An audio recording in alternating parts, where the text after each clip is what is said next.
Hello and good evening, everyone. My name is Lisa Cami, and I am the Program Director of Education in Sacramento. Thank you for joining us tonight for California Lawyers for the Arts Annual Music Business Seminar. Tonight is the first in a four-part series of seminars that are designed to help artists in all phases of their career navigate essential topics in the music industry. We're going to watch a short video introducing California Lawyers for the Arts and the Music Business Seminar. Hello, thank you for joining us for California Lawyers for the Arts Annual Music Business Seminar. My name is Ned Hearn. I am an attorney in private practice, former board president, and current board member of the California Lawyers for the Arts. My name is Gloria Ruiz Oster. I'm the Deputy Director and Southern California Director for California Lawyers for the Arts. And I'm Eric Chun. I'm a musician and a professor in the Commercial Music Department at American River College in Sacramento, California. I'm also a board member of the California Lawyers for the Arts.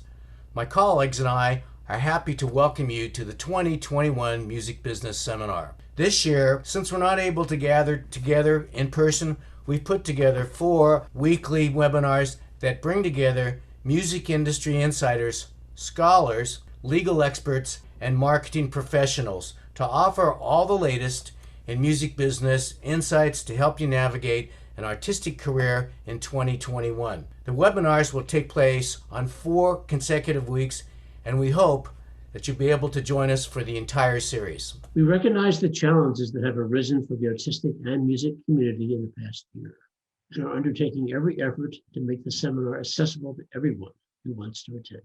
We are offering student and senior discounts and have scholarships available, so please follow up with the CLA staff to learn more.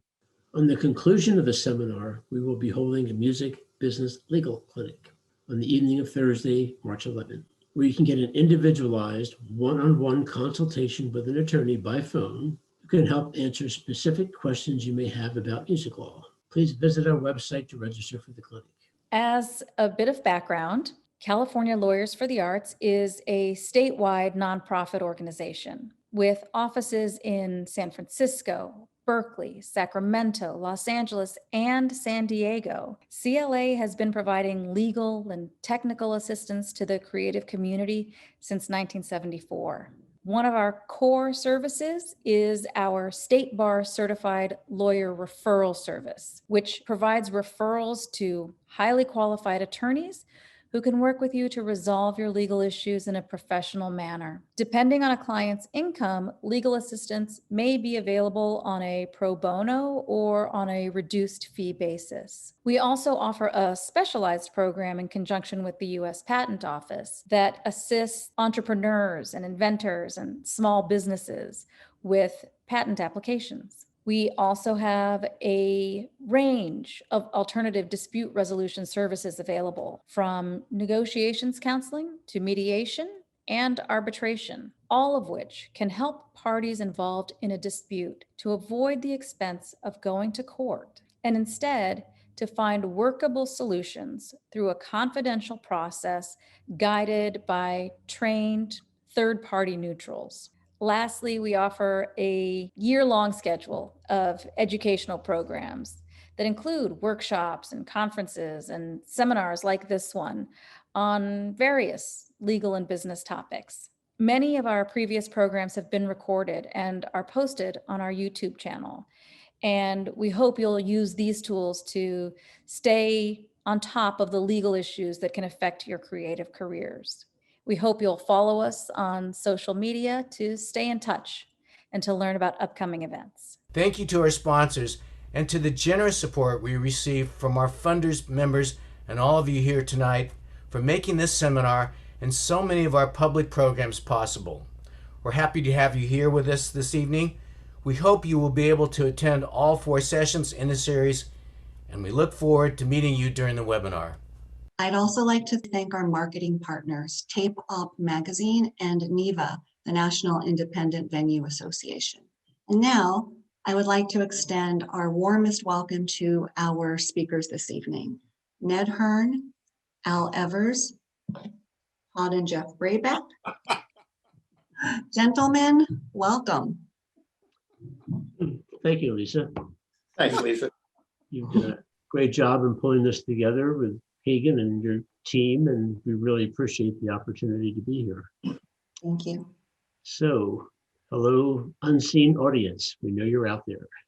We're hoping to make this a very helpful, useful, insightful exchange of information for you and a presentation of information. As an overview, we're going to be covering various issues involving sound recordings, music publishing, neighboring rights and copyrights, the Music Modernization Act, which was passed a couple of years ago, the new Mechanical Licensing Collective, which just started operations beginning of this year, and explore master music streaming income and what is involved with that. So before launching into specific topics, just by way of introduction, Ned Hearn, been involved with California Lawyers for the Arts since 1976. I've been involved and participated in many of these music business seminars, and I've had the pleasure of having on many times on my panel Todd and Jeff Brabec and Al Evers. So I'm going to give a chance to each of those gentlemen to introduce themselves, and then I'm going to provide some just very fundamental thoughts and concepts, and then we'll launch into the details.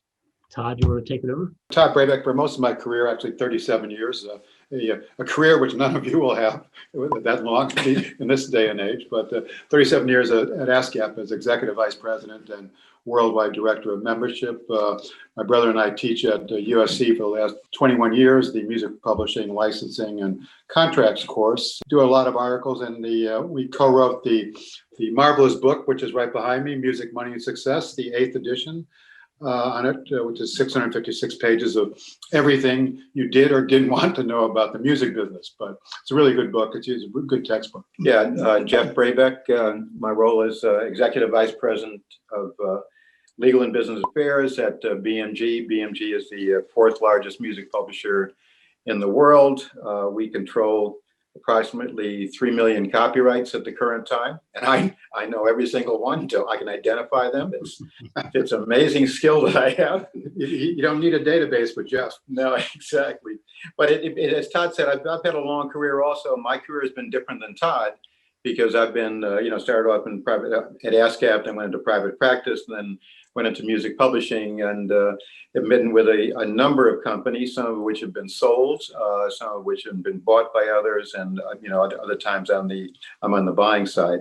My role at BMG is pretty much new technology situations and acquisitions primarily, which is certainly the flavor of the day, to put it mildly, and for the next decade, I'm sure. So that's pretty much it about me.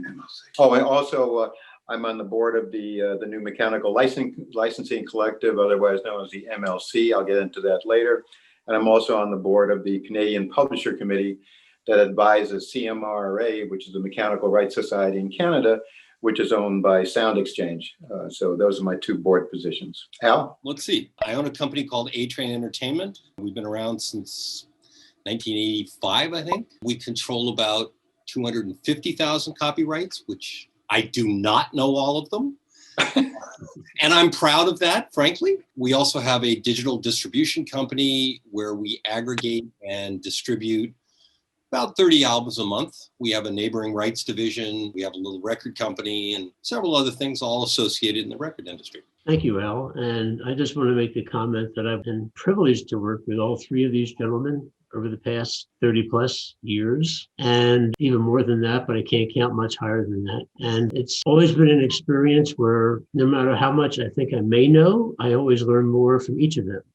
So it's been a good professional and personal relationship, and I just wanted to give that acknowledgement out to the 3 of you. So as we jump into the topic, just a couple of fundamental things. We're going to be discussing what those of you who are creators or those of you who represent creators are very accustomed to working with, namely master sound recordings and music. And if you are your own label, or if you are your own publisher, in terms of you publish your own work musically and you distribute your own work in terms of master recordings and the music on them, you in effect are a mini record company and mini publishing company. When you create those works, you own them. Copyright in them vests in you. And some of the things we'll be talking about today will be directly related to what you need to know relevant to how you get your properties out there, how you get your creative work out there, and how you in turn can generate income from it or understand what the income flows are that are available to get from it. There'll be another panel that will talk about copyright registration, copyright protection, defending against and pursuing infringements of your work. So we're not going to get into any of those elements, because they'll be covered very thoroughly in a separate session. So today's focus is really on what are the different sources of income and the different sources of where you can generate uses of your material, uses of your music, and how the income flow from that comes. And we're going to start with Jeff, who he mentioned he is on this MLC, the Mechanical Licensing Collective, which is basically a new experience for all of us.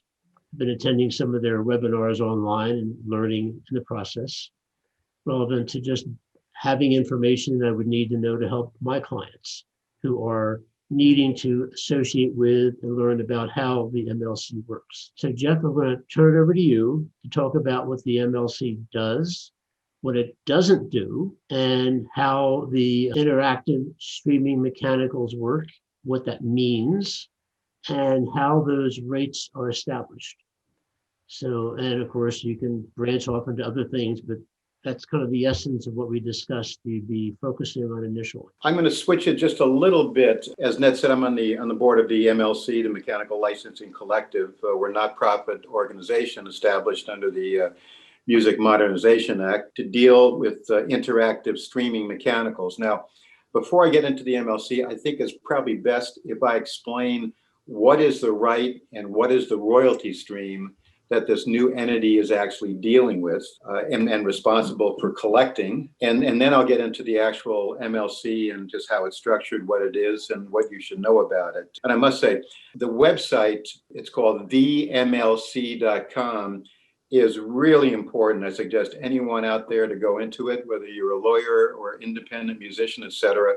It's a fascinating website. We took a lot of time to put this thing together. It's got a lot of information. And so that's my recommendation for all of you, after this panel is over with. And I might just interject, they also have been providing some very useful webinars, which so they're in real time, but then they also get archived and you can go to the website and listen to them. And it's really very useful. What we're dealing with is the mechanical right. And basically the mechanical right under the copyright law is the right that the copyright owner, songwriter, if you're the copyright owner, a music publisher, etc., is the right to distribute phonograph records. It's an audio only right. And basically phono records can include CDs, vinyls, physical copies. It includes downloads. It includes limited downloads being where you've got a subscription service or you're listening to something offline that once you drop your subscription, you can no longer, listen to it online. And then most of all, which is the future of our industry, interactive streaming. Now, the interesting thing about streaming is there are two types of streaming. One is like a radio station streaming, which is much of Pandora and some other sites, where the listener does not get to select the actual master recording or composition that they want to hear. They can say, I want to hear hip hop, or I want to hear, Zydeco, et cetera. And, but you're not choosing the composition. In interactive streaming, let's say, Spotify, for example, you actually have the ability to select whatever you want, the specific composition, the specific recording. That's the right that I'm talking about. Now, in the radio station type streaming, where the listener has no selection process, you're involved with a performance right only. Ascap, BMI, CSAC, GMR. In the interactive streaming situation, where the consumer has a selection process, you've got not only a performance right, as I just mentioned, but you've got a mechanical right as well. And this was established by the copyright royalty judges a number of years ago. So you've got two separate rights in one of these interactive streams. It really is, the interactive streaming is the future of the industry. At one time, Todd and I were speaking at our USC class last night, and we were talking about downloads, and we were talking about Adele's album, which had 11 million downloads in the United States alone just a number of years ago. And if you were a writer on that on that particular album, you more than likely were getting 9 cents per download, and you were making an awful lot of money. You know, 1 million downloads for a songwriter and music publisher, if you license at the statutory rate of 9.1 cents, you'd be making $91,000. Now, these days, if you go to the Billboard charts or any other chart, and you look at the download charts, you're looking at the number one song with anywhere from 25 to 30,000 downloads, as opposed to what used to be 1 million, 2 million downloads in the first week. So the economics of the industry has totally changed, and that's one thing you've got to recognize. There's one source of income which is being diminished substantially, although you can still make a decent amount of money depending on the artist on downloads. But really the area that's increasing in value monetarily is the interactive streaming area, which I'm going to talk about. In effect, if every 5 years, the Copyright Royalty Tribunal, which has 3 copyright royalty judges, which they're under the auspice of the U.S. Copyright Office, they meet every 5 years to determine the rates on a number of different types of statutory royalties, but one of which is this mechanical income. Now, the most recent CFC, they're referred to as the CRB as opposed to Copyright Royalty Board, or the Copyright Royalty Judges, enacted for the period, and it's a 5-year period that they actually set rates for. And it's a trial, and I'll get into that in a moment. But for the years 2018 to 2022, they established the rates for downloads. So basically for downloads, they took the prior rate of 9.1 cents or 1.75 cents per minute if a song is longer than 5 minutes. And this, once again, this is a music publisher songwriter royalty. They established it for, they kept the same rates, for the next 5 years from 2018 to 2022. They also kept the ringtone rate of 24 cents in place for that 5-year period. Now, ringtones are not valuable, really anymore. They were at one time, but not anymore. But what they did was they increased the rates for the interactive streaming mechanicals substantially. Now, it was a 2-year process that led up to these new rates. The parties in the past have, come to an agreement, and the copyright royalty judges just, kind of rubber stamped the agreement between the parties, the Spotify's, the digital companies, the record companies, and the music publisher and songwriters organizations. In this most recent CRB hearing, there was no agreement. So the judges, there was a trial, which lasted a number of weeks, and they decided on what the new rates would be for the 5-year period. Now, unfortunately, we, the music publishers and the songwriters, were hoping for a very streamlined, simple rate, a per penny or a fraction of a penny rate per stream. That did not happen. The copyright royalty judges really agreed to a formula that was somewhat closer to the prior 5-year formula, which is unfortunately very complex, but I'll try to explain it in a kind of a very simplistic manner so you get a feel for how these rates are established. The interesting thing is, when the copyright royalty judges, they instituted, as I said, a rate for the next 5-year period. There were 2 prongs to this rate, 2 starting points. One had to do with the percentage revenue of the digital company. Let's take Spotify example. The other line item had to do with, it was called a percent of TCC, which was the amount of money that let's say Spotify paid to the record company to license the master recordings in which the compositions were embodied. So you had 2 line items. The percent of revenue was the first line item. So obviously that's what does Spotify bring in? What's their revenue? There are some deductions, but I'm trying to be, straightforward and somewhat simplistic right now. I'll take the rates that were in effect in 2020, the most recent 1-year period. It was 13.3% of the digital company's revenue. The other line item was what the digital company paid to the record companies for licensing the master. That was 24.1%. What you would do is take the greater of those 2 figures, and that would be your starting line item. Then what happens is that after you got that amount of money, you would deduct the monies that were being paid to the performance rights societies, the Ascap, BMIs, et cetera, for performance income. And whatever was left over would be the royalty pool for the mechanical income right. And that royalty pool would be shared by all the compositions that were performed during a specific 1 month period, pro rata depending on how many times your composition was actually performed. I can't show the statement, but the calculations. Oh, also there was a different aspect. If in fact it was a subscription service, there was a line item that had either 15% or 50 cent per subscriber amount. You would times that and see if that was greater than the line item that you just came upon with the two first things, then you would use that. It gets very complicated. I don't want to get into that, but just to show you how masters of math to figure that one out. Oh, well, I tell you right now, you're going to be shocked at what I show everyone right now. This is a calculation of royalty rate statement from Pandora. This is a very typical statement for a 3-month period during 2020. It's a confidential statement. I'm just going to give you a faraway look at, there are a number of line items. It goes from A to X. They couldn't get to Z for some reason, but there are minuses, there's multipliers, there are a number of different qualifications and calculations that happen here. This statement comes down to a mechanical royalty statement in X, which is a per play rate.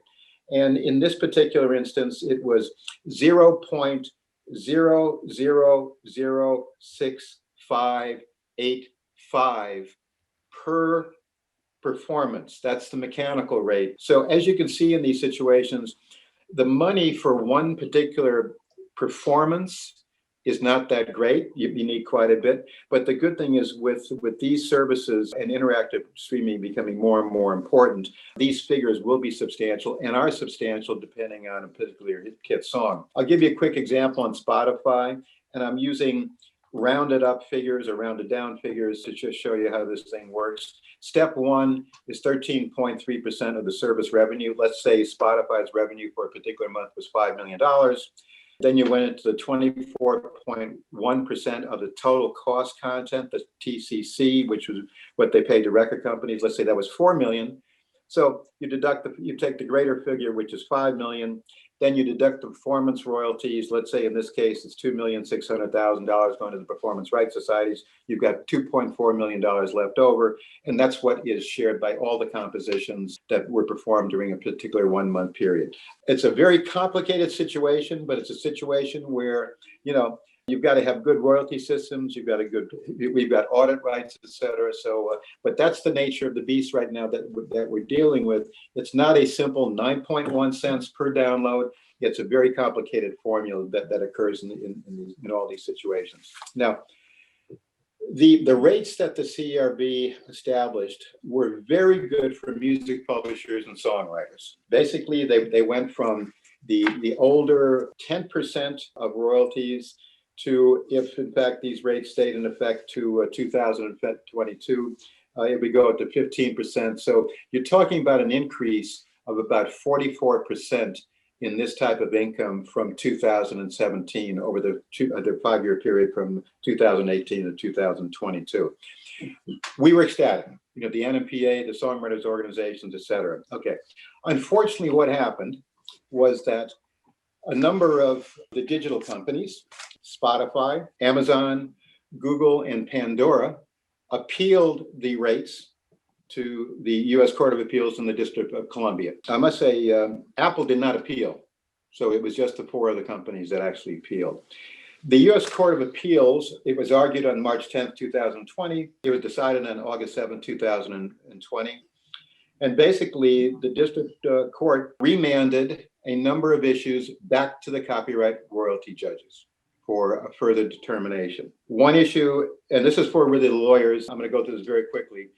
One had to do with the retroactivity of the rates. One thing that was established, whatever rates were established, in this appeal, whatever was decided, it'd be retroactive back to January 1st, 2008. The Court of Appeals upheld the justification that there should be higher rates, which was a real positive, and that they found that many of the issues that they remanded were procedural.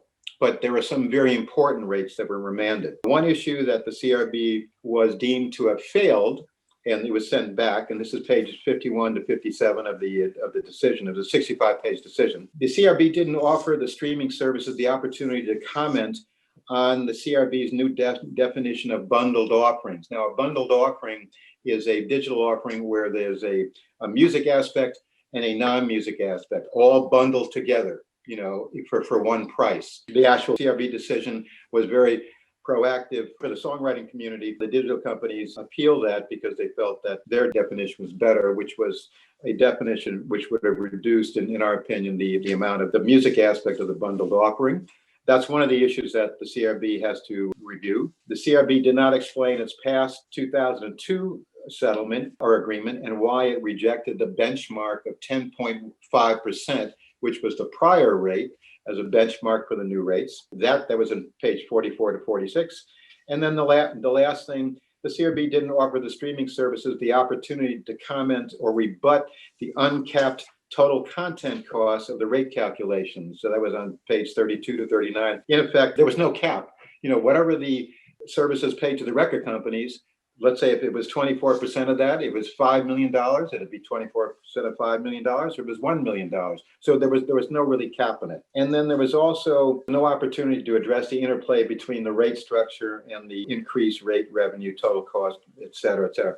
It was a complicated decision. Unfortunately, what's happened is that since the remand, the NMPA and the songwriter organizations went in for a decision from the CRB for interim rates. Since the rates were being remanded and reviewed, the CRB did not institute an interim rate. We were hoping to go with the rates that were in effect with 2020, but in effect, what the digital companies it seems are going to be doing during this interim decision process is paying at the old rate of 10.5% with an adjustment when the final rates are calculated. So just very quickly, obviously, this is in front of the CRB once again. The initial submissions are due from all the parties on April 1st, 2021. The reply submissions are due July 2nd, 2021. So a decision on the current rates, which are effective, until 2022, is not going to be made until maybe September, October, December of 2021. So we're in an interim rate situation. Just quickly, if the rates that the CRB ultimately issues are less than what was initially done, but more than the rates presently being paid, will that differential be made up by the DSPs when they update their accounting? Yes, it definitely will. Either way, there could be adjustments, either upwards or downwards, depending. But we feel confident that the rates that were established will be kept in place, but one never knows. Now, simultaneously, just so everyone knows, that's called the CRB3. There's also a CRB4, which is going on simultaneously, where the copyright royalty judges are going to be determining the mechanical rates for the years 2023 through 2027. So you've got two simultaneous rate proceedings happening right now. And we learned just a few days ago, the parties to the rate proceedings, you've got the Amazon, Apple, Google, Spotify, Pandora, and SoundCloud, which is a new participant from the prior proceedings. And then you've got Sony Music, UMG Recordings, and Warner Music Group, plus two or three others, smaller participants. So that's going to be an entirely new proceeding. It's a very expensive proceeding. Basically, you've got petitions to participate. We've got voluntary negotiation period, which ends in May of 2021. There's a hearing scheduled for March of 2022, a initial determination date of 12/15/2022. So all of this is going on at the same time. So it's as I said, a very expensive process and a very detailed process. And there will be a trial, just like last time, I'm sure. So that's what's happening with mechanical rates in the CRB. So it's great. So you've got the upcoming CRB trying to decide rates, and the prior rates have not even been decided. Right. Yeah. Exactly. How much of an influence will the decision on the reviewed rates have on the rates for the next period of time? Yeah, that would be it- part of the process. And there was a question that popped up as to whether the PROs also track mechanicals. Short answer is no. PROs only do performance. They don't touch mechanicals. Yeah, that's totally correct. Thank you.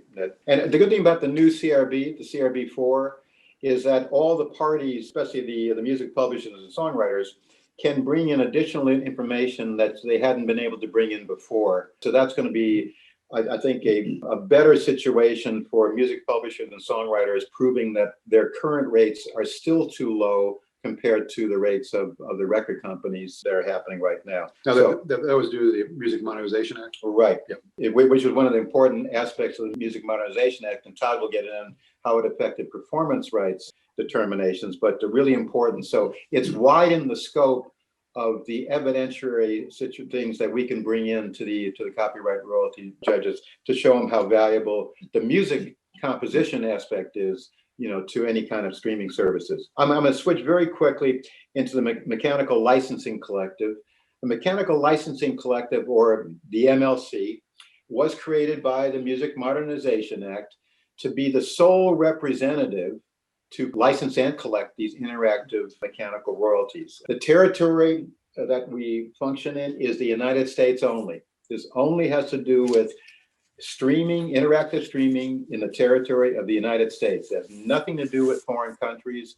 It is a US only operation, but we will be representing compositions that have foreign origin, writers in France, publishers in Japan, etc.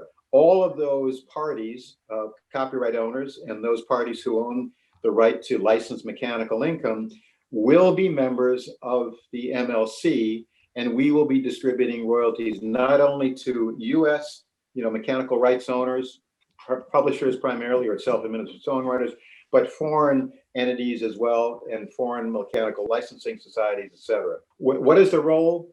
Our role is to manage a blanket license for mechanical income. In effect, it's a blanket license, just like Ascap and BMI, where the user, the digital companies, can stream any particular song, as long as that song is represented by the Mechanical Licensing Collective. Our role also is to collect the royalties from the digital services and then to pay the correct copyright owners. Now, in order to do that, we had to build, and we are still building, a public database which has all the compositions which hopefully are being streamed by the digital services with the correct copyright owners, with the correct writers, with the correct addresses, with the correct payees of who is supposed to get the royalties. It's a public-facing database.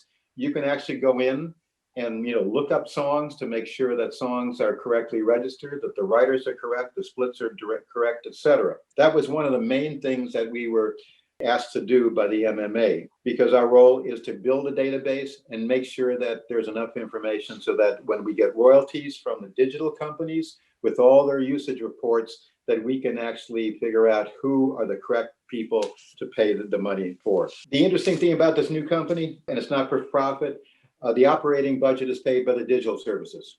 So in effect, any monies that we get in from the statutory licenses that we issue will be distributed without any fees to the music publishers and copyright owners and those who own the mechanical licensing rights. In effect, the digital companies paid $33.5 million for us to build the MLC. That was last year. And there's a budget this year of $28.5 million to run the operations of the MLC. Then there's every year, the Congressional Budget Office is going to decide on what the budget is for the next year. There are 14 board members, 10 music publishers, and 4 self-administered songwriters. There are approximately 5 of the larger music publishers on the board, including BMG. That's where I come in.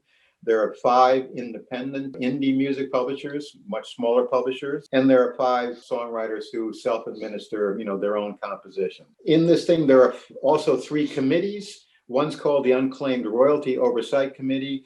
It's staffed by 5 songwriters and 5 indie publishers, no majors whatsoever. Their duties are to maintain a public online list of unmatched musical works, and they must engage in diligent, good faith efforts to publicize procedures to claim those royalties, which we're doing right now. And in effect, what's happening is that the digital companies on February 15th will be distributing all of their unclaimed royalties, which they were unable to match, to the MLC. And the MLC's role is then to help match those unclaimed monies with the right publishers and the right songwriters.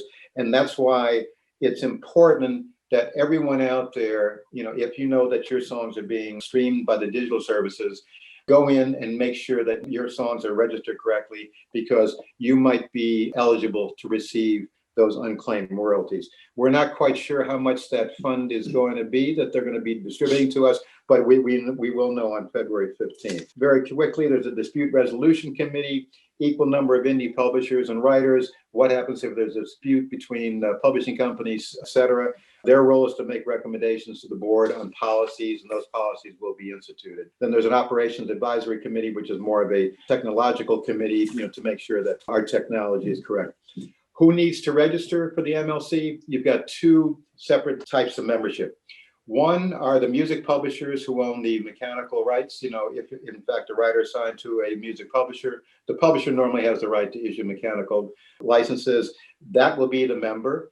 But also you've got thousands of self-administered songwriters who may not have a publishing deal, who they are their own publisher. Those writers must register directly with the MLC and become members themselves so that they can, take the database, register their compositions, and make sure that if they're part of the unclaimed royalty situation, they can get their royalties. The MLC has a data quality initiative where you can actually put your catalog into the MLC. The MLC will look at its database and send you back a report where there are, differences, in information on the website so that you can actually correct those situations. Last thing about the MLC, we will be distributing royalties on a monthly basis. The digital companies pretty much, I'll give you an example. In January, the digital companies will give the January data usage report, but within 45 days of the end of the month, which is basically March 15th. The MLC will take a month and distribute those royalties and identify those royalties and send the monies out on April 15th. So there's the digital companies, 45 days to remit to the MLC, then the MLC has 30 days to remit the royalties out on a monthly basis to the songwriters. One last thing, the unclaimed royalties that are coming in from the digital companies, the MLC is going to hold those monies for a minimum of 3 years for people to try to identify, and then we'll distribute that money after the 3-year period. But if we still feel that there's money that still can be identified but has not been identified, we will actually hold this money for longer than 3 years. That's an overview. It's a great organization. As I said, it's not for profit. There are no fees to any songwriters, to any music publishers. The website has a lot of information. So that's one of the futures of the music business, because the interactive mechanical streaming royalties are going to be very, very important to anyone's financial career. Yeah, actually, a lot of your comments towards the end there were, and through the process, we're anticipating questions I was going to throw at you. So you made my job very easy, and thank you for that. Oh, good. And I just wanted to underscore, I've been going through that process with the MLC in terms of the database, and I'm not necessarily a database whiz by any chance or any stretch of the imagination, but I've actually found the process pretty straight ahead. And I've entered clients' titles, or I've entered clients' information to see what titles are there. And many of them came up, but not all. And ones that came up were ones that had been ported over to the MLC from the Harry Fox agency database. And so anything that the listeners would have had in the Harry Fox database should be in the MLC database. And if it's not there, then you need to go in and add to the database what's not there. It also gives you the opportunity to examine what's in the database and provide corrections if any information is not correct. Finding it a very useful tool, although somewhat time-consuming and tedious, but it's also gotten to be a quicker experience as I do it more frequently. Yeah, and just off that, starting a company from scratch was, was an amazing situation. We had not a lot of time to do it. So in effect, what we did, we used the Harry Fox database as the initial point, and then start improving that with, submissions from writers, publishers, people checking the site, et cetera. So it's continuing to grow, but I just want to make sure that everyone knows the database is owned by the MLC, and it's a public database that anyone can access. So I just want to point that out, but we had to start somewhere. We couldn't start from scratch. And so we felt that the Harry Fox database was at least an appropriate place to start. Yeah.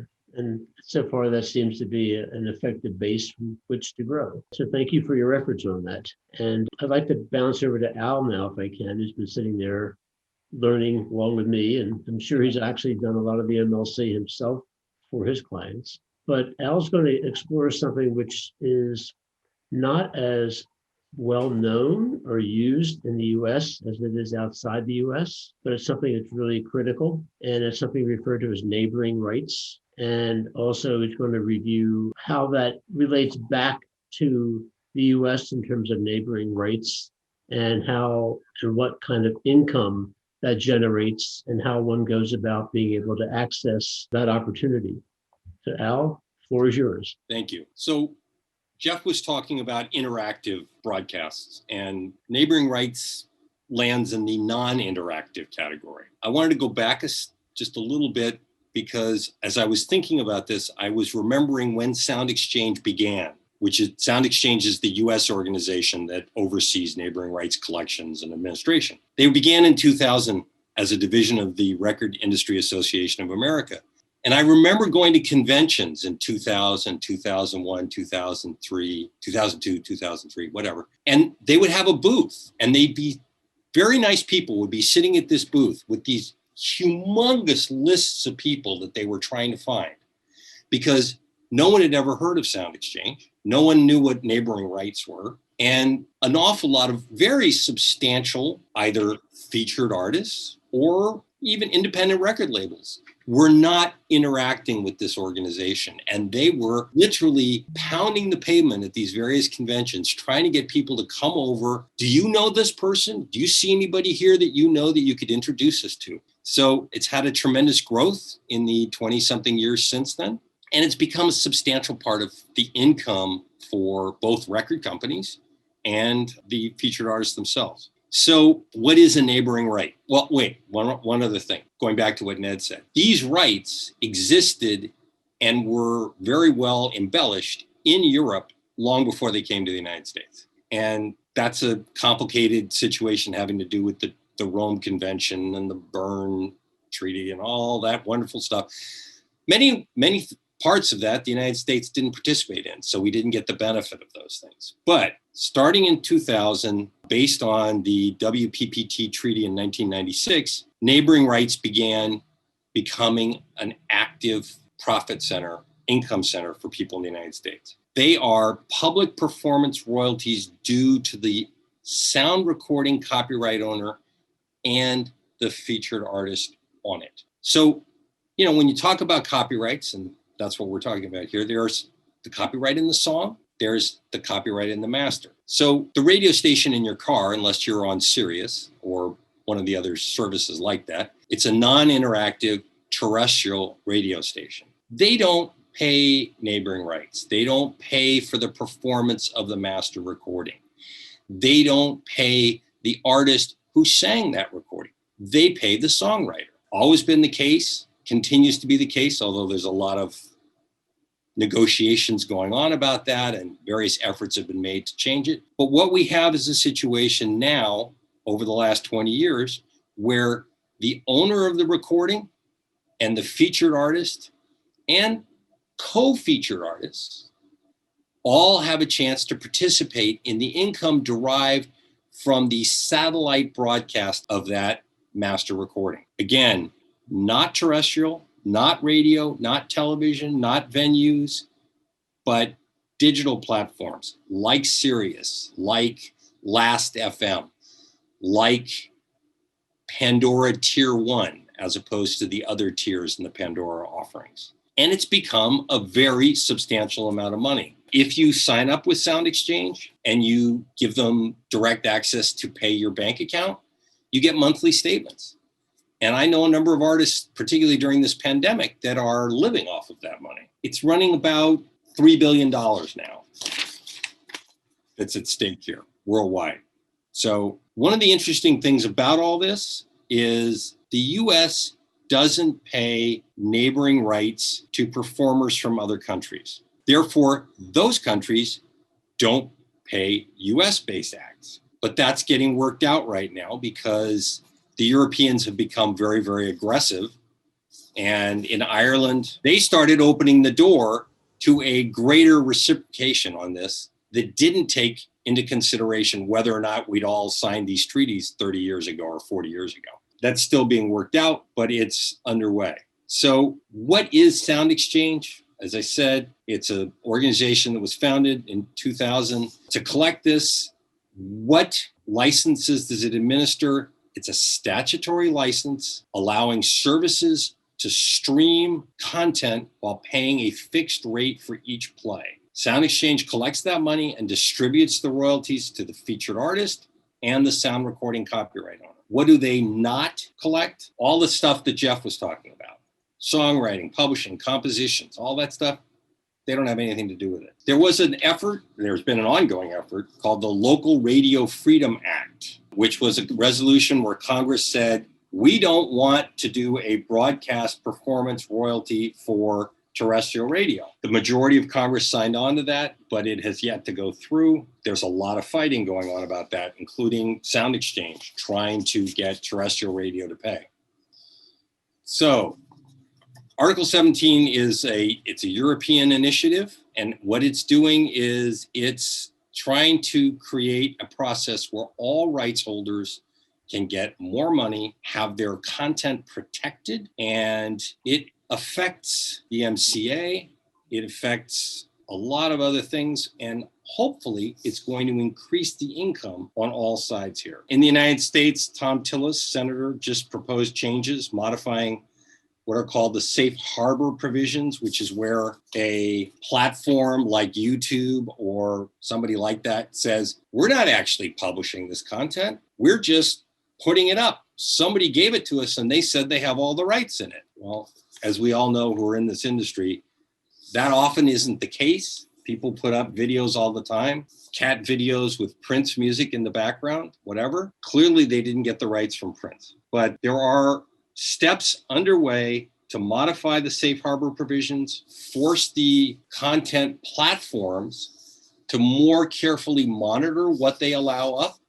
conceivably put filters on so people can't put certain things up, but possibly more importantly, stop what people call whack-a-mole, meaning if I put something up and I get a notice that says it's not mine to put up and I take it down and then I put it back up in a month. There's a number of different things going on. It's a moving target right now, but that's what neighboring rights and copyrights are all about. Thank you, Al. It's interesting, I think, developments, particularly since it's been the case since the Copyright Act was amended in terms of the 1972 provision, which finally recognized sound recordings as being copyright protected.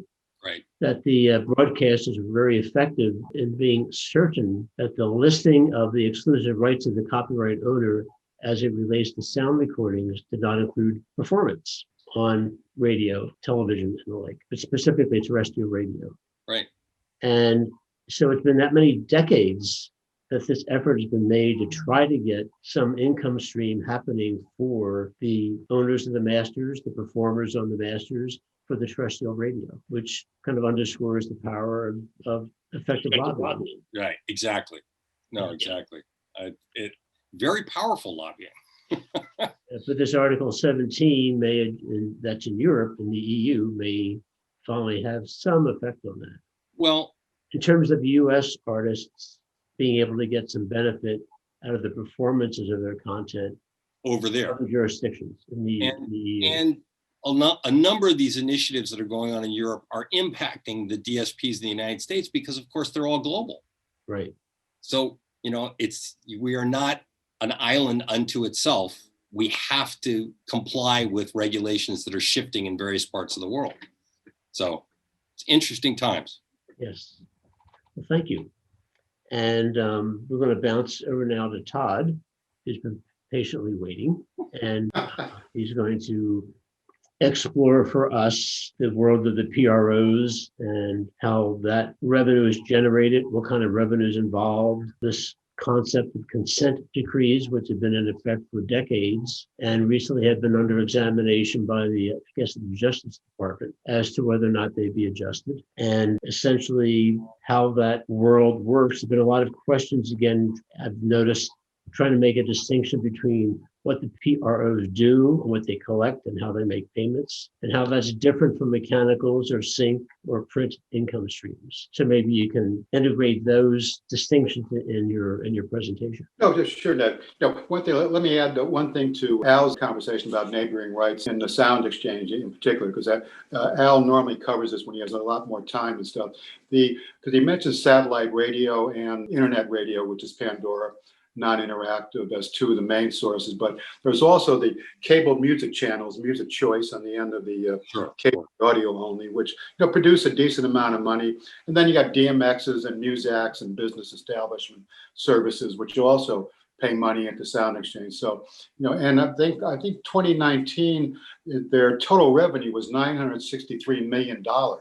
And they distributed over $908 million. So it's a major source to record companies, artists, and background musicians and background vocalists who are the recipients of the royalties in this area. So, to me, I don't know what the 2020 figures are yet, Al. I don't think they. I don't either. I looked and I couldn't find them. Yeah, they're not up yet, but it's a substantial source of income. And if you ever seen their statements, their royalty statements are great because, a lot of times if you don't see a statement, you don't really understand the field. But Sound Exchange statements, it's great. Here it says they have webcasting, adjustments, satellite radio, cable radio, business establishment services, all for a particular month, the amount of money you made. They have the top 10 tracks, top 10 artists. So it's absolutely great statements, a lot of really good information on it. And, the last thing on it is that the rates in this area, it's fairly positive, which is good because with the webcasting rates, when Al mentioned that, per stream rate, it's 0.0022 per stream for commercial subscription services.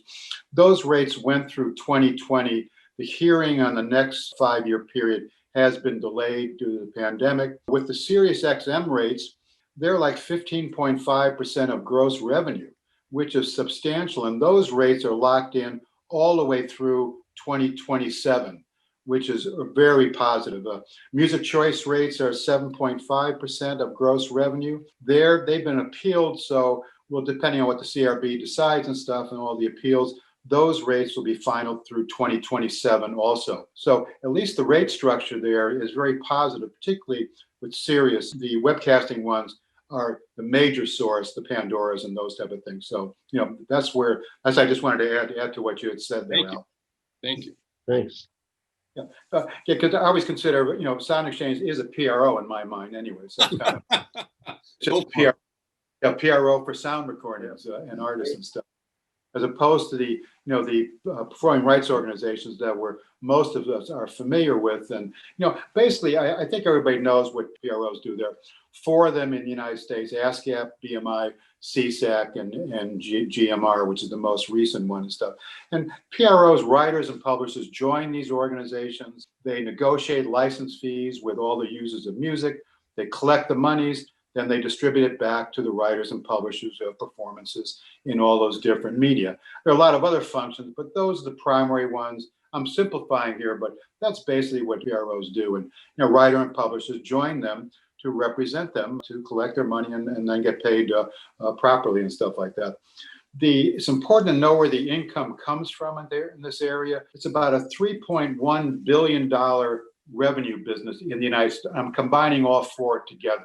So that's really what comes into these 4 organizations. And with Ascap and BMI, the operating costs are probably about 11%. So the rest goes out 50% to writers, 50% to publishers. And each of them collect over $1.3 billion a year. With GMR and CSAC, they're private organizations, so they do not announce their actual revenue nor their operating costs. But writers and publishers do make quite a bit of money from both those organizations, just as I do with Ascap and BMI. The revenue, I look back and I'm combining all 4 together. That's the easiest way to look at this thing as a field. Broadcast television and cable, about $800 million total comes in.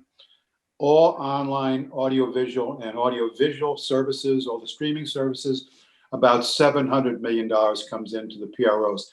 That's a major increase in recent years to what it used to be. That's the biggest growing aspect of this area. General licensing, which is live concerts, bars, grills, all those type of uses, universities, about $400 million. and broadcast radio and satellite radio, about $450 million total that comes into the PROs.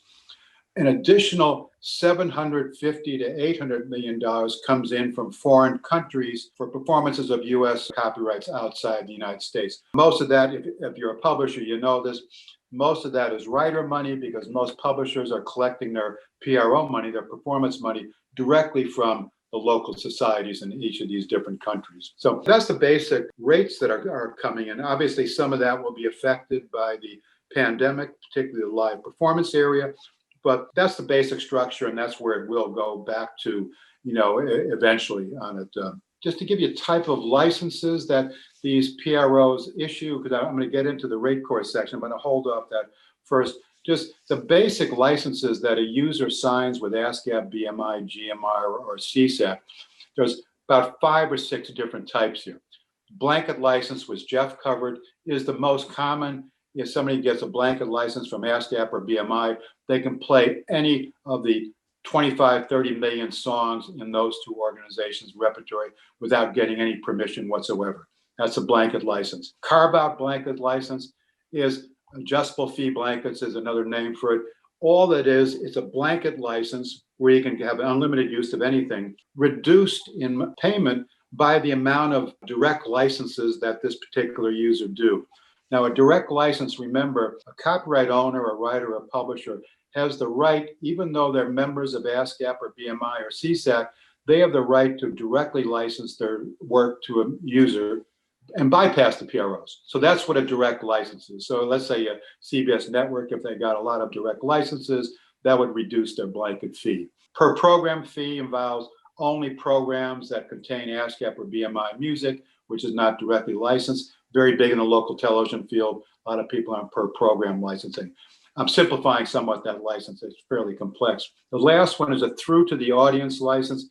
I'll give you the definition and then I'll give you a simple explanation. The fee takes into account the value of all performances made pursuant to the license, including all further transmissions by users with an economic relationship to the license. Easy, right? What does it mean? Easy example, take CBS, NBC, or ABC television network.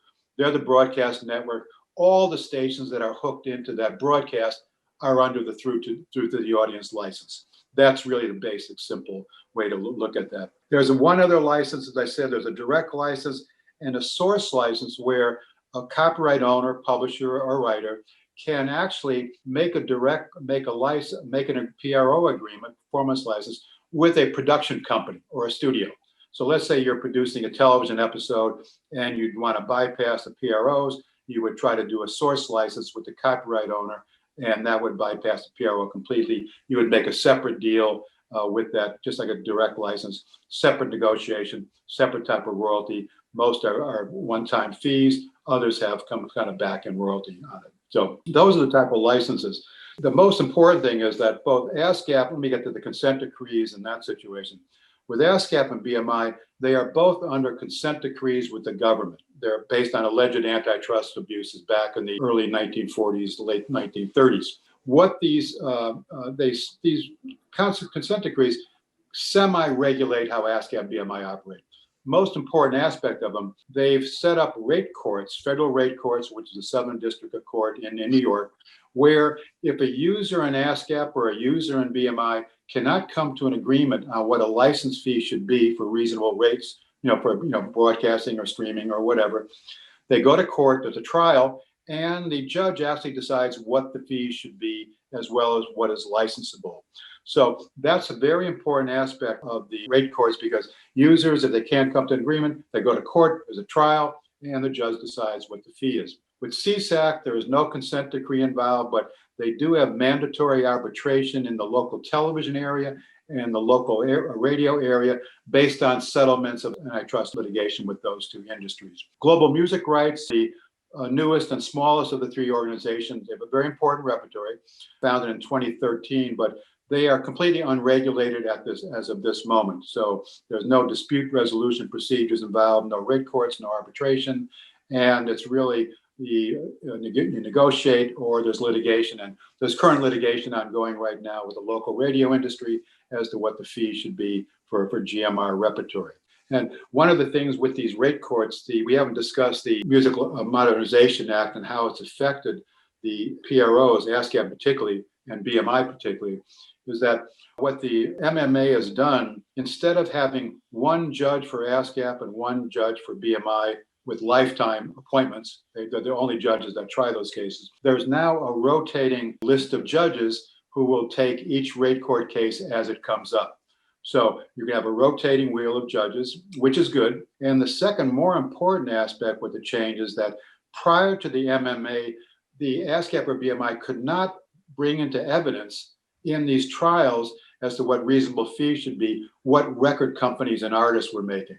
That's changed completely now. They can introduce outside rate structures which relate to the use of music in general, meaning the record rates can now be introduced into the rate court process, which is very positive, which should increase the ASCAP and BMI rates, hopefully significantly in future rate court cases. To just give you an idea of the types of deals, one thing that users make with ASCAP, BMI, or CSAC and GMR, there's flat dollar amount deals like the network TVs around that. It could be $12 million a year or whatever figures negotiated.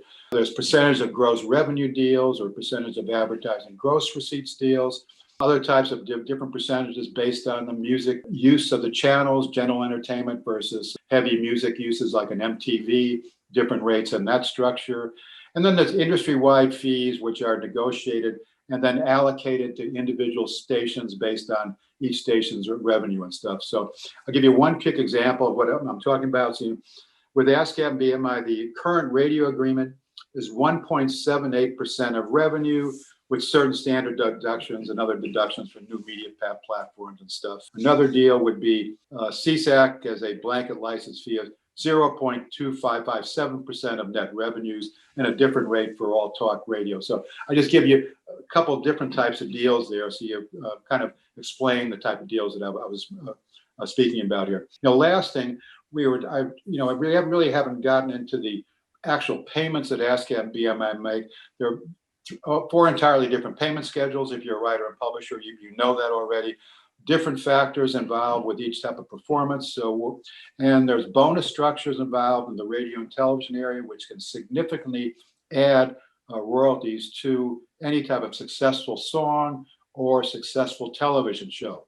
So keep that in mind. And as Jeff gave you the figures on what the interactive streaming are, if you look at the type of money that's coming from traditional media, when you have a hit song, you can make $500,000, $1 million as a writer, equal amount to a publisher for a major hit song on radio. You go to the streaming services and you've got the same type of situation as interactive streaming where you're looking at on a per stream basis, it's 0.000095. So you need millions and millions and millions of streams to actually start making any decent type of money on the Pandoras, the Titles, the Spotifys, or anything like that. So I can get into the actual details and other talks and stuff and go through these type of things, but just keep in mind, you don't get rich on the streaming services, both in audio and audiovisual, the Amazons, the Hulus, the Netflix, unless you have a substantial amount of performances. And I mean substantial. The reality of that is broadcast is still king when it comes to the kind of money that's generated for the performances of music through those broadcast systems. And even though streaming is taking over the music industry, as it were, it's still the smaller portion of income sources in terms of what it's generating. Yeah, and the good thing, as I mentioned, in the PRO field, the biggest growth area as far as revenue goes is the audiovisual and the audio streaming services. So that's a positive, at least. And let me mention one other thing about performance rights societies.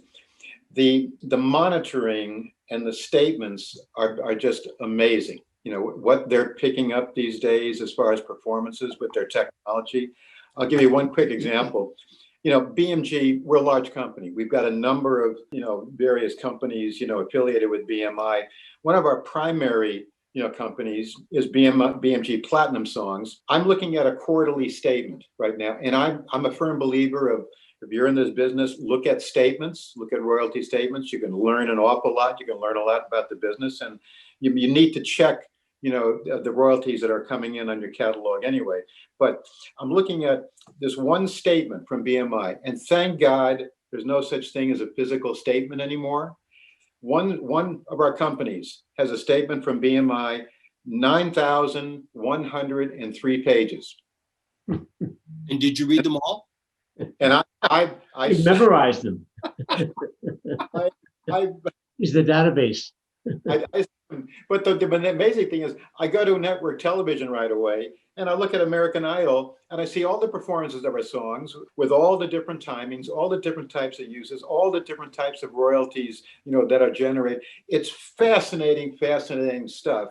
But the statements, I mean, we would fill a warehouse in 1 quarter had physical statements still been coming in, and that's very true of a lot of companies right now. On that, I think Ascap BMI, they process 5 trillion, TRILLION, performances each year. 98% of those are streaming. Yeah. So you can see where the big money is in the traditional media. When you're looking at a BMI or Ascap statement, the first 20, 30 pages are radio, commercial radio and television. Very easy to read.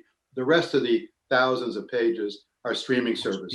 I wanted to throw a couple just quick numbers back in as we're talking about income streams and importance. While you guys were talking, while Todd was talking, I went to the Sound Exchange website, and they're now saying that they are 14% of the total US music industry revenue. Wow. That's a substantial amount of money.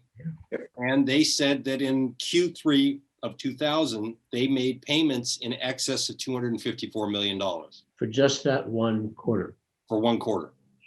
So we're talking about a growing industry, growing segment of our industry that's relatively new. Because it's been around since, as you mentioned, around 2000, 2001. So we're still learning. I wanted to give Jeff a chance to chat about sync licensing and the like in terms of television, movies, and digital platforms, as far as getting the rights to use music in an audiovisual context, and what the scope of rights are that are needed, and what kind of ranges are we talking about in terms of dollars? Yeah, I appreciate that. This is the other major area.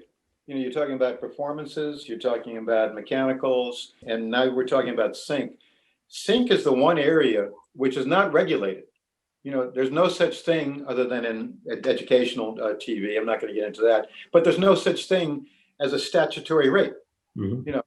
Basically, it's pure negotiation. Take television or motion pictures. Obviously, you're dictated by budgets, either on a TV series or a motion picture. If you have that special song, you can always go outside the budget. That's pretty easy. But sync basically is the incorporating of an audio work into an audio visual work.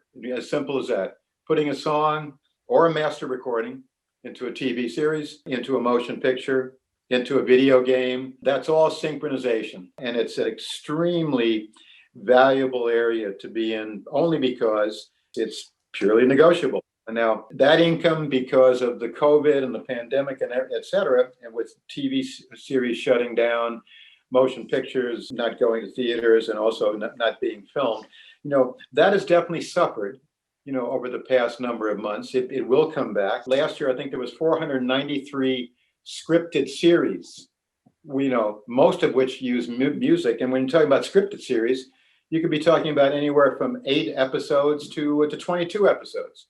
So you start multiplying all that. The opportunities are enormous, and it's just not enormous for writers of hit melodies and hit songs and master recordings that everyone knows. There are so many indie shows out there who like the cool factor, who don't want a song that's really known. It's funny, one of my favorite shows is So You Think You Can Dance, which is, a music and dance centric show. The music is chosen by choreographers, and some of the stuff they come up with, love it. There's a lot of stuff you never heard before. So there's opportunities for everyone out there.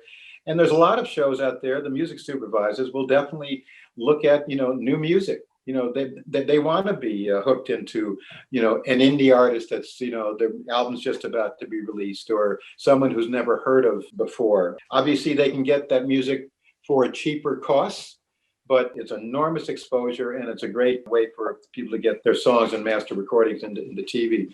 Just very briefly, you take television. fairly straightforward. There are two types of shows. One is dramatic shows. Most of those licenses, if you're licensing a master or your song into a scene in one of those shows, life of copyright license, all media excluding theatrical. Basically, they can put that episode into any and all media. They just can't put it into a motion picture theater because these licenses exclude theatrical.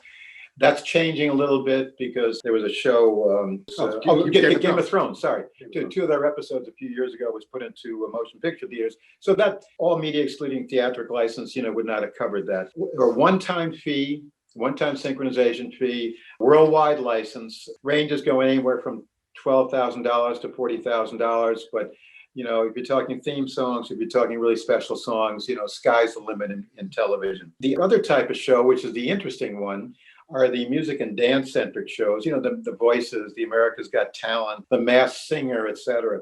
Those are licensed differently. First of all, the fees are on a most favored nations basis. That means everyone that gets their song or their master recording into one of those shows, everyone's paid the same. So that there's no negotiation.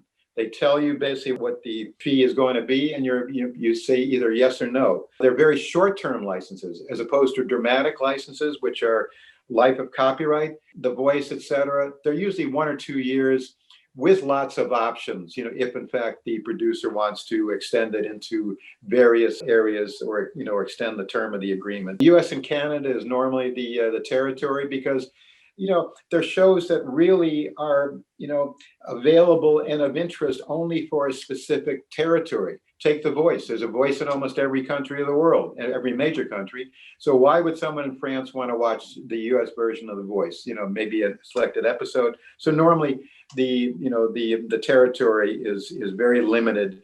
Once again, as I said, with lots of options, so the producer can always extend the territory, extend the type of media, which is normally just normal TV or streaming in the US and Canada. The fees are low, go anywhere from $1,600 to $4,700, but with all the options that can be exercised, it can get up to about $22,000 to $24,000, which is basically the type of fee you get for a dramatic show. The one area which I want to talk about, Todd can talk about one aspect, has to do with changes in motion picture licensing. Now, the change I'm going to talk about is really caused by the pandemic. When we license songs or master recordings to motion pictures, they were always life of copyright licenses. Fees ranged anywhere from $15,000 to $75,000, depending on the use. There are all sorts of variations. We've got a lot of stuff in the book about the types of scenes and licenses, that you can encounter in these situations. But what producers have been doing lately, as opposed to coming to us for theatrical licenses, for a motion picture, broad rights licenses, they're coming to us for a US and Canada streaming license, and then for a theatric license outside the United States and Canada. So it's a different focus, only because of films going not directly to theaters in the United States, but bypassing theaters for the obvious reasons and going direct to the streaming services, but still getting into theaters in various foreign countries. So that's kind of the change in the motion picture licensing area. You want to talk about the direct buyouts?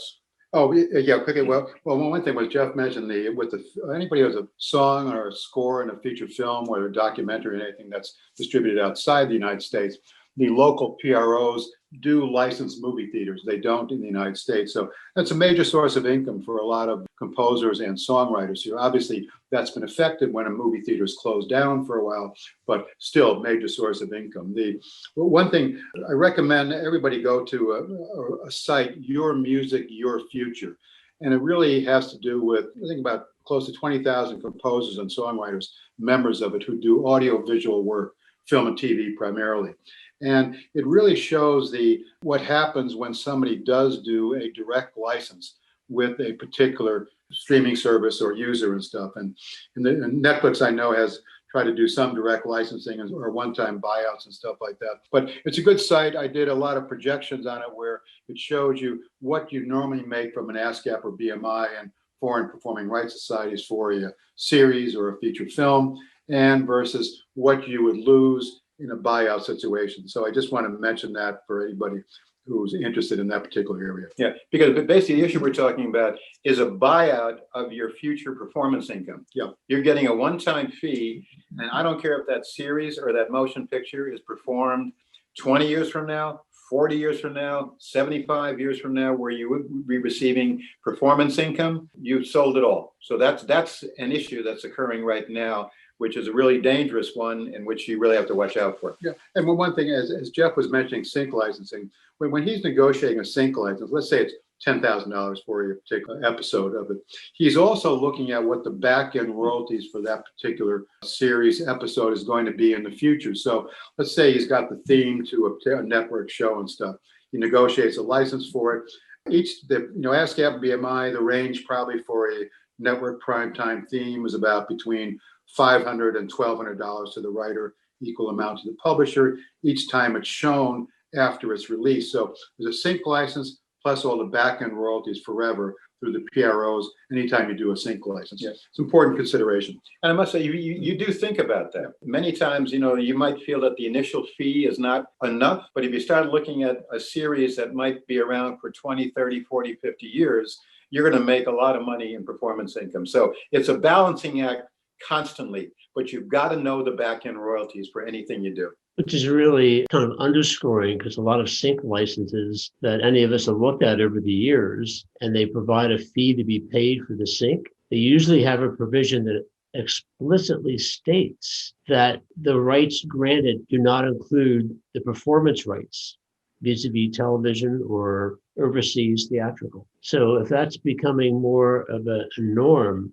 in terms of a buyout, including future performance rates, that really tips the scale dramatically relevant to the potential income for the writers and the publishers. It's not common yet, but No. I know some of the streaming services are taking that approach, many times unsuccessfully, fortunately.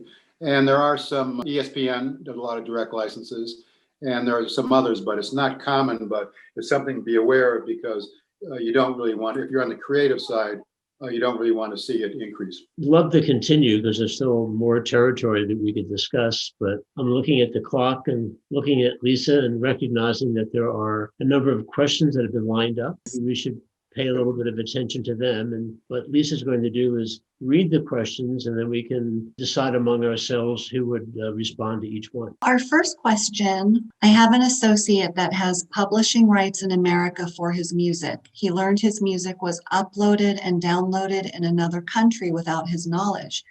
Is he eligible for compensation or entitled to income? If so, how would he go about acquiring or making that case? Was it a master or a composition? Does it really matter? If it's a composition, it's going to get collected by the rights organization in the foreign territory.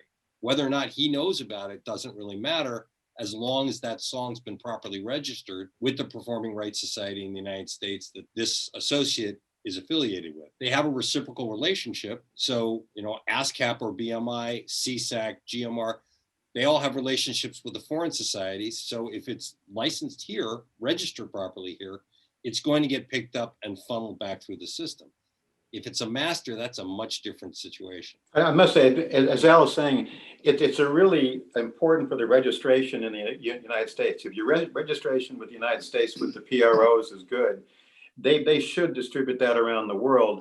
Now, if you've got a music publisher, take BMG or any other publisher, we've got representatives, publishing companies called sub-publishers in various territories of the world who monitor that type of stuff, right, and who have relationships with the local mechanical rights societies or the local performance rights societies, to make sure that our U.S. songs have been registered correctly in the foreign societies. So there are lots that goes to way about it, but it really starts off with registration here in the United States. And as to the master, maybe there's the possibility vis-a-vis if the person's asked that question has themselves registered with Sound Exchange, and they've authorized Sound Exchange to collect for their neighboring rights in other territories, then there would be an opportunity to get income from that performance. And then there's also the possibility, if say you go through DistroKid or CD Baby and you've authorized those platforms to be your representative outside of the US and to collect in other territories, then that could be another source that you can look to be able to get income from those uses of your masters, your music in other countries outside the US? Yeah, Ned, off that, it's an important distinction because if you register with Sound Exchange, they're covering the US only. If you become a member of Sound Exchange, and they will then represent you in foreign territories based on your wishes. Right. There's Right. two distinctions. It's Yeah, important. I was assuming that the person was joining either as an owner, repertoire owner, and or a featured artist, or both. I'm one of those picky people, Ned. Great, that's great. I appreciate that. Right. Those distinctions are you. important because it's such a Escher-like reality that we're living in. Registering music requires many separate websites, BMI, Harry Fox, etc. She would like to know if there's a list of places a song must be registered. She would also like to know if there's a platform that will auto-register music on all of these platforms. She's heard DistroKid does this, and she's not certain if it's true. We're very fortunate these days. There are three primary databases that are very good. One is the new combined Ascap and BMI database. Is one. Sound Exchange is an unbelievable database of sound recording information. And now you've got the MLC, which has combined all the Harry Fox stuff as well as all the new items. So you're at least now you have three very professional and inclusive databases. Yeah, and in fact, with respect to interactive streaming mechanicals, all you have to do is go to the MLC and register. Then you'll be covered for the United States, under a blanket. Let me add one more place that it's important to register, and that's YouTube. It's really important to directly register your compositions with YouTube. How do you go Thank you. about doing that? Go online to YouTube. That's the first step. I don't remember what the actual link is because I haven't done it myself in several years, but it's not particularly difficult to do. It's just time consuming. They don't make it simple. You can't do bulk registrations of your entire catalog. I'm just going with Al said. It is important because you've got two types of income coming from YouTube. One is the performance rights income that goes to ASCAP, BMI, et cetera. And then you've got the monetization, if in fact you choose to monetize, your video, the song with your video in it, with advertising around it. So that can be very important. So it'd be like going to Sound Exchange or MLC and entering into their system and starting to. Going back to Lisa's question, or the question she was speaking, it's the PRO, it's MLC, it's Sound Exchange, and it's YouTube. There's at least 4 that you have to do. Used to be you had to do Harry Fox and MRI, but that's now been superseded by MLC.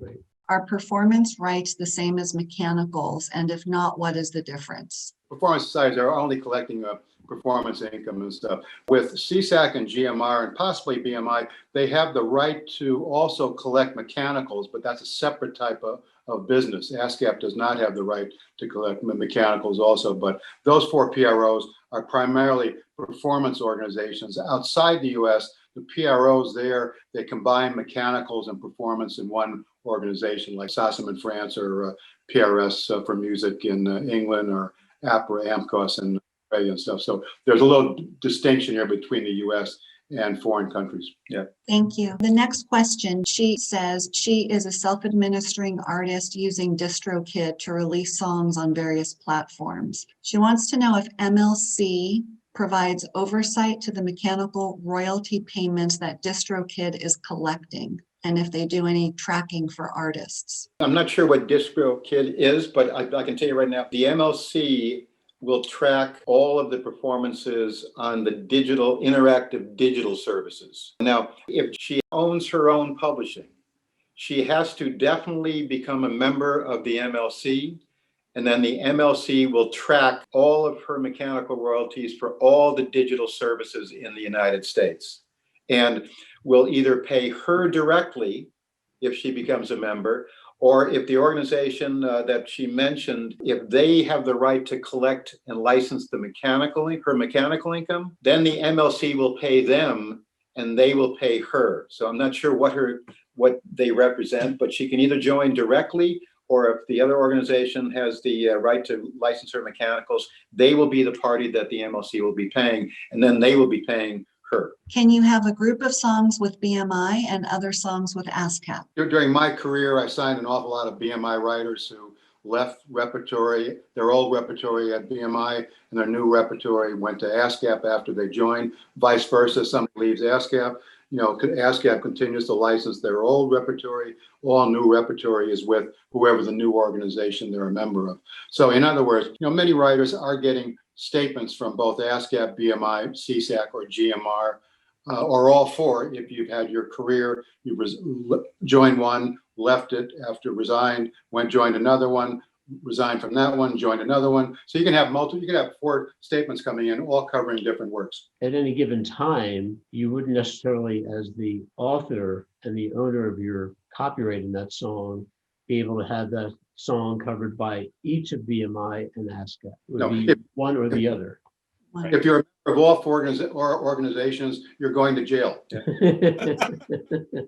I mean, basically, it's as simple as, let's say there's a writer who is with ASCAP and has a whole catalog there and resigns from ASCAP and goes to BMI.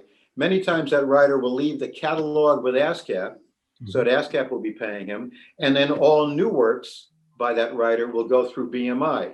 And sometimes they'll switch the catalog, so everything goes to BMI. It can be a little complex, but there are writers who are being paid by both societies because they left songs in one society and have writing songs for another society. So you're getting two separate royalty streams. Yeah. Well, one last thing on that: publishers can have companies in all four organizations, because whatever affiliation or membership a writer is, that writer's work has to be put into an ASCAP company, BMI company, a CSAC company, or a GMR company, depending on which organization the writer is a member of. So publishers many times have at least 3, sometimes 4 companies.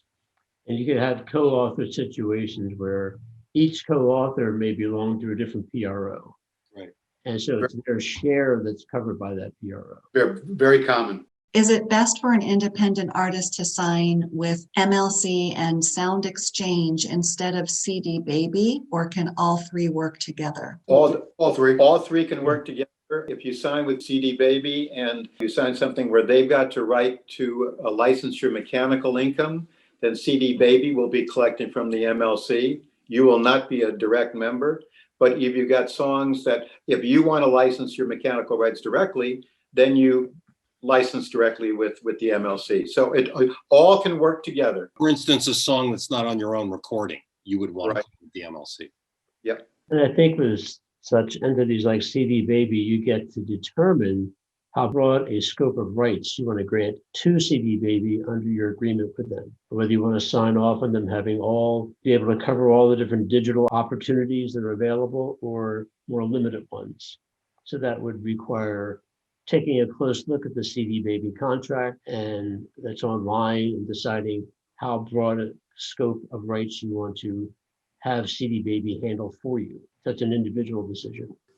Do live venues and live performances that are broadcast by radio require to pay neighboring rights to the label, or is the performance fee covered by payment to the artist for playing at the live performance? Just on the performance side, I mean, you would have a venue license as well as a broadcast license involved here. And so if the station is licensed and the venue's licensed, then that performance would be covered by both licenses. Because there's no master recording involved. It's ephemeral. Do you have to have your copyright registered for ASCAP or BMI to collect royalties for you? No. If you have a commercially exploited or released composition, you should definitely register it. With sync and master use licenses, are mechanicals and performance licenses also required in addition to use the sync master use fee? I'll take the song side. Synchronization license does not cover mechanicals, and it does not cover performances. It only covers the inclusion of a musical work into an audiovisual work. So I've seen sync licenses that have a soundtrack album, Right. To it, but that's a totally different right. Or a DVD component. Yeah. It really is the text of the sync license and how broad or narrow it is that will really provide the details on the different elements of that question. Yeah, and the sync license does not cover performances. I mean, your normal sync license will say that an actual performance of the episode, let's say, it has to be licensed either from the copyright owner or through ASCAP, BMI, CSAC, or GMR. Would a musician need to join both MLC and Sound Exchange to collect all streaming royalties? Yes, And Yes. because they each cover different aspects of the property rights. If I am creating a blog or a podcast with recorded music that's not mine, and I am not charging users, do I have to pay royalties for the music? You definitely need a synchronization license. What does GMR offer that Ascap and BMI do not? Large guarantees. And they're also in businesses that ASCAP and BMI are not. So yeah. That's like such a long discussion on it, because as I said, all four organizations are very different in organizational structure and what they do. Their basic function, though, is as a performing rights organization. Jeff and I do cover all four organizations in our book in detail, so I think you're better suited to read that, or at least take a look at it. Yeah, it's a complicated Yeah, situation. it's very complicated. I was jesting when I said what I did. I believe Jeff or Todd said that you sold it all. What was that in reference to again? It's just a buyout. So if you have a composition and somebody comes to you, they want to use it, let's say for a TV program, for a streaming audiovisual service or something like that, and they want to bypass the PRO performance licenses, they'll come to you and say, we will pay you this amount of money, negotiated fee for the performance right and all other rights in that composition, with normally no back-end royalties unless you try to negotiate some kind of back-end royalties. So it's called a buyout. I tell you, go to Your Music, Your Future. It's spelled out in detail what that is. Yeah, it's something to totally stay away from, because you're giving up all your back-end income. Yeah. You know, and that can be substantial too, especially with certain programs or films being popular for 40, 50, 60, 70 years in the future. Basically what you're doing is giving away all those performance rights. You know, one of the things we had talked about covering was this whole selling of publishing catalogs that's become quite the rage these days. And I just keep thinking about when the Beach Boys catalog got sold back in, what was that, 1969 for $700,000? What's that worth today? Many multiples of that. Exactly. One of the songs alone is worth 700,000. Exactly. There you go. Yeah. If you are signed up with DistroKid, do they collect your royalties for you? I think it depends on the scope of rights you give to DistroKid, but it's been a while, frankly, since I've looked at that entity's agreement, but provided the capacity for it to step in and collect all of your royalties for you, relevant to the different formats in which your content could be used, whether domestically or internationally. So you have to, again, look at the contract to see what is the scope of rights that you grant DistroKid when you sign up with it. Who can help you collect overseas mechanical royalties? Well, Sub-publishers. yeah, it's really sub-publishers, and this really depends on, you know, this can be difficult to choose sub-publishers. Some people, you know, if you're a U.S. resident, a lot of times what a lot of people do will sign with a U.S. company that has sub-publishers, their own affiliates in various, you know, countries of the world, or you can actually go out and research France, research Germany, etc., and have a local publishing representative represent your song in that territory, which can be very, very difficult. There's a lot of research involved, but those are two ways to make sure your mechanicals are being collected. Now, I believe Harry Fox has relationships with. Say they do. They do. Yes. So that's another way that you can ensure that, you know, your mechanical income from various foreign countries are being collected. They'll send it back to the Harry Fox agency, and then the Harry Fox agency will pay the writer and publisher. Well, I can't thank all of you enough for being here tonight. Our speakers donate their time to us generously. Your expertise is unparalleled and tremendous. Thank you so much. And I want to thank my panel members. You've done a great job. You made it very easy for me, and I thank you for that. Yeah, thank you so much.